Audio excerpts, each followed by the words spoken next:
పూర్వకమైనటువంటి నమస్కారాలు తెలియజేస్తూ తెలంగాణ రాష్ట్రాన్ని సాధించాలి. తెలంగాణ జాతి ఎదుర్కొంటున్నటువంటి అన్యాయానికి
నమస్కారాలు తెలియజేస్తూ దివంగత అంబేద్కర్ గారు తెలంగాణ జాతికి ఆరాధ్యుడైనటువంటి మహానుభావుడు. భారతదేశం స్వాతంత్రం సిద్ధించుకున్న తర్వాత అద్భుతమైనటువంటి రాజ్యాంగాన్ని రచించి ఒక గొప్ప దార్శనికతతో ఒక గొప్ప ఆశా భావకమైనటువంటి ఆలోచనతో వారు రాజ్యాంగాన్ని రాసి దేశానికి జరుగుతుంటే ఆ రాజ్యాంగం స్ఫూర్తిగా మన నాయకుడైనటువంటి కేసీఆర్ గారు తెలంగాణ రాష్ట్రాన్ని సాధించడానికి జరుగుతున్నటువంటి మేధో మదనంలో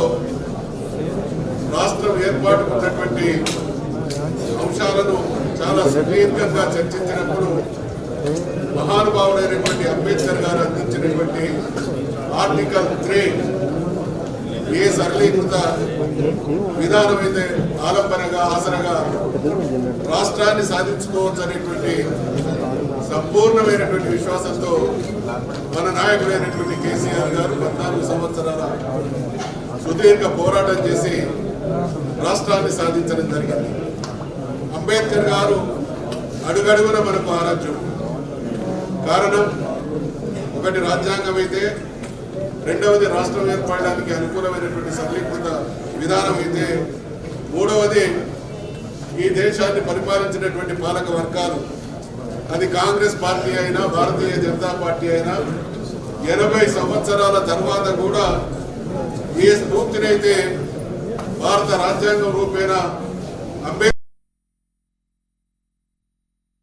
పూర్తికి ఉన్నటువంటి దుర్మార్గపు పాలన ఆనాడు కాంగ్రెస్ ఈనాడు భారతీయ జనతా పార్టీలు అందిస్తూ ఉంటే, వీటికి భిన్నంగా ఏ స్ఫూర్తితోనైతే దేశానికి స్వాతంత్రం వచ్చిందో, ఏ స్ఫూర్తితోనైతే రాజ్యాంగాన్ని మనం అమలు చేసుకోవడం జరిగిందో, ఏ స్ఫూర్తితోనైతే తెలంగాణ రాష్ట్రం కోసం పోరాడడం జరిగిందో, ఏ స్ఫూర్తితోనైతే తెలంగాణ రాష్ట్రాన్ని సాధించుకోవడం జరిగిందో, రాజ్యాంగం ప్రసాదించినటువంటి స్ఫూర్తికి అనుగుణంగా రాష్ట్ర పాలనను సాగించి స్వాతంత్ర